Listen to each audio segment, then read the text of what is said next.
और अब आपको रिपोर्ट दिखाते हैं कि क्या आज के निकायों में, आज जो निकाय हैं 200 से ज्यादा, तकरीबन 214 निकाय हैं, उनमें क्या स्थितियां हैं आज जिनके नतीजे आने हैं। 5 नगर निगम पर खास फोकस रहेगा। एक बार रिपोर्ट देखिए।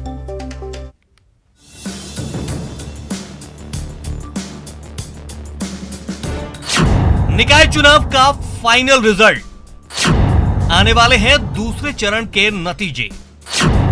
5 नगर निगम के तय होंगे मेयर, 40 नगर पालिका, 169 नगर परिषद। किस शहर में किसकी होगी सरकार, फाइनल नतीजों से होगा आर पार। आज मध्य प्रदेश में लोकतंत्र के लिए एक और बड़ा दिन है। निकाय चुनाव के दूसरे चरण में जनता ने जो फैसला सुनाया है उसके नतीजे ईवीएम से बाहर आने वाले हैं। बस कुछ देर का इंतजार है, फिर तस्वीर साफ हो जाएगी कि किन शहरों में किसकी सरकार बनेगी। मध्य प्रदेश में शहर की सरकार चुनने के लिए 2 चरणों में चुनाव हुए हैं। आज दूसरे चरण के नतीजे आने वाले हैं। हर नगर निगम में जितने मतदान केंद्र होते हैं उसके हिसाब से वहाँ टेबल्स लगाई जाके व्यवस्था की जाती है। वार्ड वाइज टेबल लगती हैं और कहीं कहीं कुछ जिलों ने कुछ जगह एक वार्ड में 1 से अधिक टेबल की भी अनुमति मांगी है, तो वहाँ हमने उनको अनुमति दी है कि हर वार्ड में कितने मतदान केंद्र होते हैं इसके आधार पर टेबलों की संख्या रिटर्निंग ऑफिसर निर्धारित करते हैं। तो इस तरह से बहुत पर्याप्त मतदान कर्मी हैं, मतगणना कर्मी हैं। और सुबह से जैसे आपने पहले राउंड में नगरीय निकाय की मतगणना देखी थी कि कोई व्यवधान नहीं था, कोई परेशानी नहीं थी। ईवीएम मशीन ने भी ठीक से काम किया। इक्का दुक्का जो तकनीकी समस्याएं हैं उनको हल कर दिया गया था। दूसरे चरण के लिए सूबे के 43 जिलों के 214 नगरीय निकायों की मतगणना है। इनमें 5 नगर निगम, 40 नगर पालिका, 169 नगर परिषद शामिल हैं।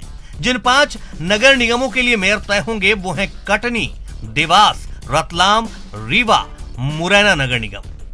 मतगणना की सभी तैयारियां पूरी कर ली गई हैं। 43 जिलों के 214 नगरीय निकाय में चाक चौबंद सुरक्षा इंतजाम। मतगणना शहरी इलाकों में होती है और पर्याप्त पुलिस बल होता है, तो वहाँ भी पर्याप्त इंतजाम है, हर जगह पर्याप्त इंतजाम है और सुरक्षा व्यवस्था को लेकर कम से कम मतगणना में बिल्कुल कोई चिंता नहीं। पहले चरण की मतगणना में अभी 7 नगर निगमों में बीजेपी को जीत मिली है, तो 3 पर कांग्रेस की जीत हुई है, जबकि सिंगरौली नगर निगम में आम आदमी पार्टी शहर की सरकार बनाने में कामयाब हुई है। ऐसे में एमपी निकाय चुनाव में तीसरे दल की भी जोरदार एंट्री हुई है। दूसरे चरण की मतगणना में भी इन्हीं पार्टियों पर सबकी नजर होगी, क्योंकि बीजेपी, कांग्रेस के अलावा तीसरे दलों ने भी इन नगर निगमों में किस्मत आजमाई है। हालांकि बीजेपी और कांग्रेस दोनों ही दलों को दूसरे चरण से खासी उम्मीदें हैं। नतीजों में 5 के 5 कांग्रेस पार्टी जीतेगी, चाहे वो मुरैना हो, चाहे रतलाम हो, चाहे कटनी हो, सभी जगह कांग्रेस बढ़त में रहेगी, क्योंकि बहुत अच्छा परफॉर्मेंस वहाँ के कांग्रेस कार्यकर्ताओं ने किया। और बाकी पार्षद भी और दूसरे नगर पालिका और नगर पंचायतों के चुनाव, उसमें भी कांग्रेस कमलनाथ जी के नेतृत्व में बढ़त लेगी। हम लोग जिस तरह से पंचायत में जीते हैं उसी तरह से नगर निगमों में भी हम लोग जीत रहे हैं। तो आज जो परिणाम आएंगे, हमें विश्वास है कि जनता का आशीर्वाद भारतीय जनता पार्टी को मिलेगा। जिस तरह से 17 तारीख को जो परिणाम आए थे, भारी बहुमत के साथ जनता ने आशीर्वाद नगरीय निकायों में दिया है और आज जो परिणाम आएंगे, हमें पूर्ण जनता के ऊपर भरोसा है। इसमें हमें अपार सफलता मिलेगी और पूरी तरह से मैं ये कह सकता हूँ कि जनता का जो प्रेम स्नेह जो देखा चुनाव में, वो भारतीय जनता पार्टी के लिए आशीर्वाद देने के लिए देखा। इसलिए हमें पूरा विश्वास है प्रदेश की जनता के निर्णय पर, वो जरूर भारतीय जनता पार्टी को आशीर्वाद मिलेगा। अब से कुछ घंटों बाद 5 नगर निगम समेत प्रदेश के 40 नगर पालिका और 169 नगर परिषदों में पार्षद पद के उम्मीदवारों की किस्मत का फैसला हो जाएगा। दूसरे चरण की मतगणना बीजेपी और कांग्रेस के लिए बेहद अहम मानी जा रही है, क्योंकि नगर निगम और नगरीय निकाय के चुनाव में मिली सफलता कांग्रेस और बीजेपी को 2023 के चुनाव में मजबूती दे सकती है। Bureau report, news 18, Madhya Pradesh, Chhattisgarh. तो अब एक बार फिर आपको बता दें, अब तक जो आपने देखा वो एक बार फिर देख लीजिए। शहर का संग्राम और महापौर का मुकाबला किस किस के बीच है। रीवा की बात करेंगे सबसे पहले। बीजेपी की तरफ से प्रबोध व्यास और कांग्रेस की तरफ से अजय मिश्रा बाबा मैदान में हैं। रीवा नगर निगम बेहद महत्वपूर्ण शहर का संग्राम। रीवा में बीजेपी ने प्रबोध व्यास, कांग्रेस की तरफ से अजय मिश्रा बाबा। बाबा इनकी उर्फियत है।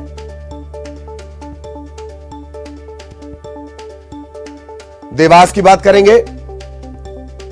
देवास आज साफ कर देगा कौन है मैडम महापौर। महापौर का मुकाबला, तस्वीर आपके सामने। बीजेपी की तरफ से गीता अग्रवाल, कांग्रेस की तरफ से विनोदिनी व्यास मैदान में है।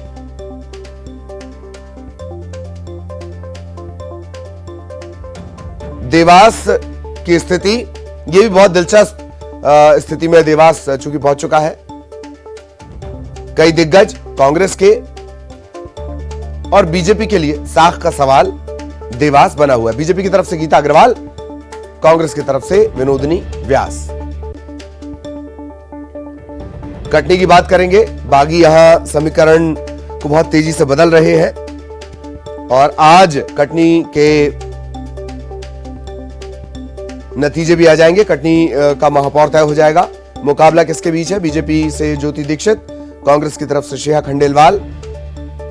बीजेपी की तरफ से बागियों पर कार्रवाई भी की गई, बावजूद इसके क्या कटनी में वो कामयाबी मिल पाएगी? ये आज साफ हो पाएगा। कांग्रेस को भी नाराजगी और बगावत झेलनी पड़ी है।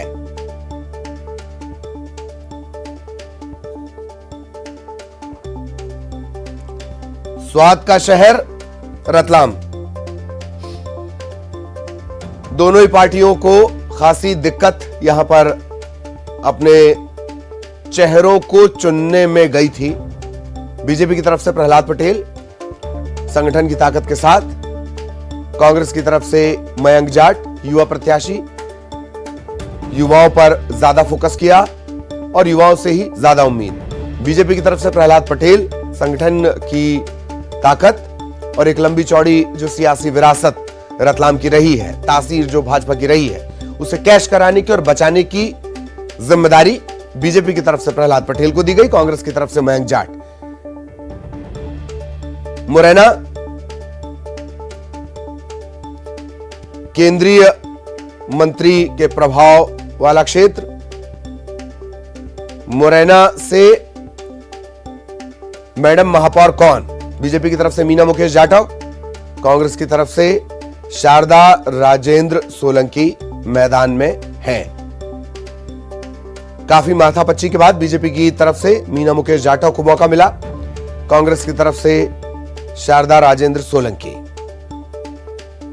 यहां पर भी नाराज और बागी, नाराज अलग है, बागी अलग है। तो नाराज और बागी किस तरीके से खेल बनाते या बिगाड़ते हैं, यह देखना दिलचस्प होगा। मीना मुकेश जाटव बनाम शारदा राजेंद्र सोलंकी।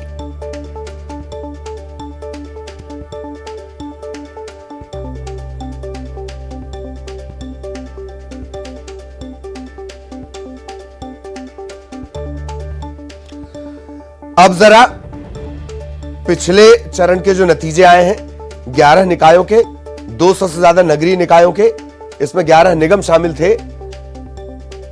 उनके बाद उम्मीदें दोनों ही पार्टियों की बढ़ी हुई हैं।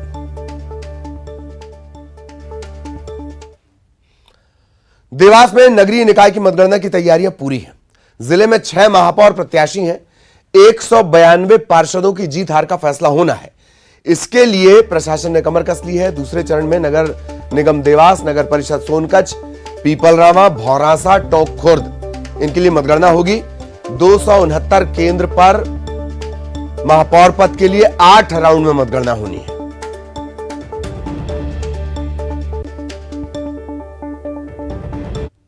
केंद्र पर मौजूद हैं और किस तरह से प्रशासन ने व्यवस्था की है हम आपको दिखाते हैं। यहाँ पर पूरी चाक चौबंद व्यवस्था प्रशासन ने की है। मीडिया का प्रवेश द्वार अलग बनाया है।